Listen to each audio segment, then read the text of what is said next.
So I think a big part about building million-dollar businesses and being successful in whatever you do is understanding people and being able to be empathetic and build rapport with other people. It's been a key for me because I've been successful in the corporate world, I've been successful in retail businesses, and I think a lot of that comes back to my childhood and growing up in Hong Kong, where there was a constant changeover of people because so many people came to Hong Kong for like 2 years stints up to maybe 5 years max. It was unusual to live there for an entire childhood like I did.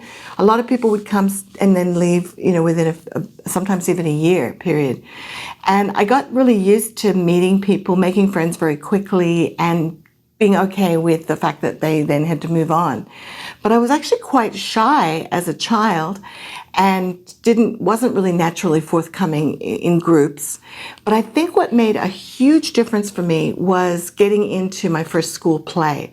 One of my teachers, I was taking drama, like we all had to take, theater arts in school, and one of our teachers was directing the school play. So she invited us to come and audition for the play, and I had a friend who was pretty experienced she was in most of the school plays, so she kind of rallied to get me the part. She was like, "Oh, Sid was the best." And so even though I was shy, I got this first part, which was only one line in a Charles Dickens A Christmas Carol.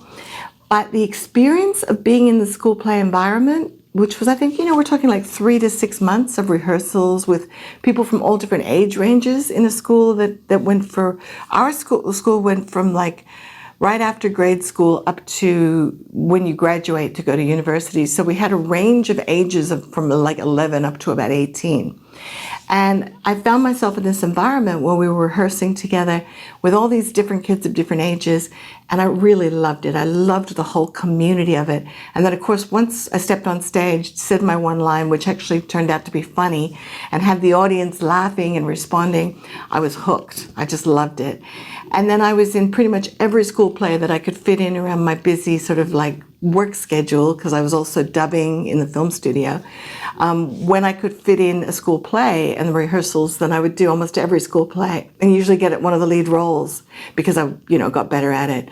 And I think that being able to stand on stage in front of thousands of people just gives you a lot more confidence around people, and that's a really good thing to have. Confidence is a great thing to have in business, and being able to build rapport with people will just make everything a lot easier for you. And you don't necessarily have to be a friendly person who gets along with other people to succeed in business, but certainly the businesses that I've gotten involved in, definitely the more you can make friends with people, understand what's going on with them, understand that everybody has a different reality, a different vision of the world, and try and be understanding of what their experience of the world is and not try and make them fit your experience of the world. That can be really, really helpful too in your customer service and providing great experience for your customers. And if you want to learn more about how you can build rapport with people and understand what's going on with them psychologically, I highly advise doing at least the basic level of neurolinguistic programming, NLP. This just really opens up your whole mind frame around how people think, how to communicate with them more effectively. And I found it to be super, super helpful in all of my relationships, from personal right through to business.